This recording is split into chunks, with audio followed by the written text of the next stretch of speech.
Heute haben wir aber Glück gehabt. Hallo miteinander. Es gibt vom Dr. Eckhard von Hirschhausen aus dem Rororo Verlag ein Buch, das heißt Glück kommt selten allein. Da hat er sogar nicht bloß ein Buch allein geschrieben, sondern sogar 2 Vorworte drauf geschrieben.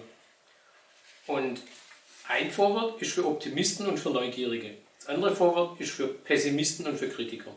Ich lese euch mal das für Optimisten. Dieses Buch kann Sie glücklich machen. Es lässt sich in keine Schublade stecken, da gehört es auch nicht hin. Es kann auf dem Wohnzimmertisch liegen, wo Sie ab und an in den Fotos blättern und sich inspirieren lassen.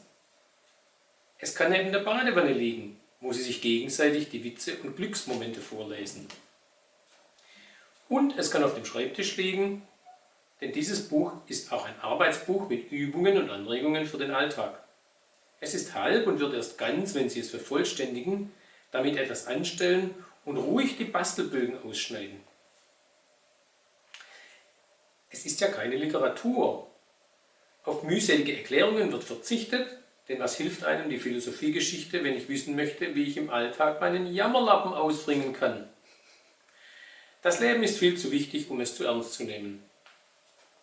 Zum Glück wissen Sie es ja besser. Sonst wären Sie ja nicht Optimist und neugierig auf anwendbare Glücksforschung. Sie werden mehr finden, als Sie für sich selbst brauchen. Also geben Sie Ihr Glück an andere weiter. Und das Buch auch. Viel Spaß mit allem, was ich zusammengetragen habe. Und wenn nur eine positive Botschaft für Sie dabei ist, dann hat sich doch das Ganze schon gelohnt. Oder? Schalten Sie auch morgen wieder ein, damit Sie uns sagen hören.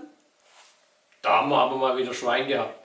Und, wie immer, nicht vergessen, ein guter Lesestoff ist immer was wert.